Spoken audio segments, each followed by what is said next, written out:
સફળ થાય ઉપાડ્યું છે। આના પછીનું જે કામ નરેન્દ્રભાઈ હાથમાં લેવાના છે, મથુરાનું કામ લેવાના છે। કાશીનું પરિપૂર્ણ થઈ ગયું છે। ઘણી વાર કોઈ કે આ મુહૂર્ત નથી,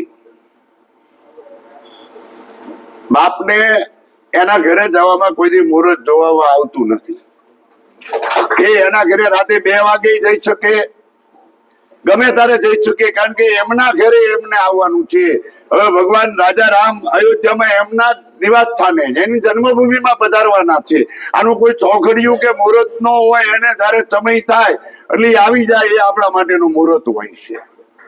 અને એ મુહૂર્ત આપણા માનનીય શ્રી નરેન્દ્રભાઈ મોદી ઘણા શાસ્ત્રોમાં જો તપાસ કરાવી અને એ પ્રતિષ્ઠા કરે છે। એમાં કોઈ કે આમ છે તેમ છે, મંદિરનું ગર્ભગૃહ બન્યા પછી મંદિરમાં પ્રતિષ્ઠા થાય।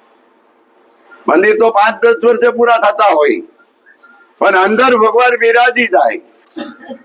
એવું નથી કે મારે ચૂંટણી લડવી છે એટલે અમે ભગવાનને બેહારી છીએ, પણ અમે વચન આપ્યું હતું કે આ સરકાર છે ત્યાં અમે ભગવાનને બેસાડી દઈએ।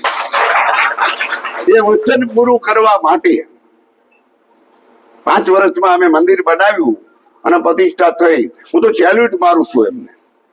અમે નહીં, હિન્દુસ્તાનના તમામ સંતો, તમામ મંડલેશ્વરો, તમામ પીઠાધીશો, તમામ હિન્દુ ધર્મ, તમામ હિન્દુઓ, વાલ્મીક સમાજથી માંડી બ્રહ્મ સમાજ સુધીના બધા ખૂબ રાજી છે। અને તેથી જ હું એટલું જ કઉ છું કે પ્રતિષ્ઠા નથી, પણ ભગવાન સ્વયંભૂ રામ અયોધ્યામાં પધારે છે। અને પૂર્વ જન્મમાં કદાચ અમે વાંદરા હશું, હા, એ યુદ્ધમાં હતા। પછીના જે સંતો જેને એમાં મોકો મળે છે એ તેદુના કાંઈ કદાચ વાંદરા હશું, અને વાંદરાના રૂપમાં તમે ના થાય છે, જાદુના રૂપમાં નહીં। પણ તળાજા તાલુકા વતી મને જે આમંત્રણ મળ્યું, હું આખા તાલુકાનો ઋણી છું, સમસ્ત હિન્દુ સમાજનો ઋણી છું। અને જઉં છું તો હું એકલો નથી જતો, મારો તળાજાનો સમસ્ત હિન્દુ સમાજ અને તમામ હિન્દુ સમાજ વતી અયોધ્યાની ધૂળને જીભે અડાડી અને આપને વચન આપું છું કે તળાજાની એક મોટી માટી પણ તળાજા માટે હું લેતો આવીશ।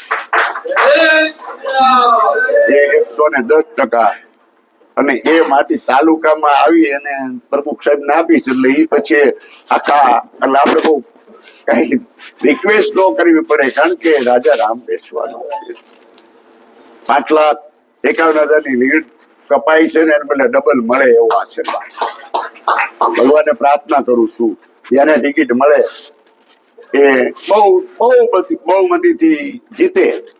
મારો જિલ્લો નહીં, પણ જેટલી સાંસદની સીટ છે આટલી સીટ ભાજપની આવે એવી ભગવાનને મારી પ્રાર્થના છે।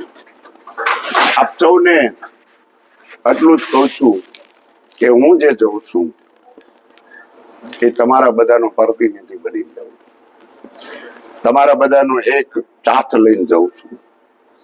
મારા પૂર્વજોનો, મારો કે મારા ગુરુ મહારાજનો, કઈ મારા સમાજનું કઈ કોઈનું સારું થઈ ગયું છે એટલે આ એક મારા જેવાને ત્યાં જવાનો સમય મળતો હોય તો હું નરેન્દ્રભાઈનો નહીં, પણ સમસ્ત ભાજપ એક નાના કાર્યકરથી માંડી અને રાષ્ટ્રીય જે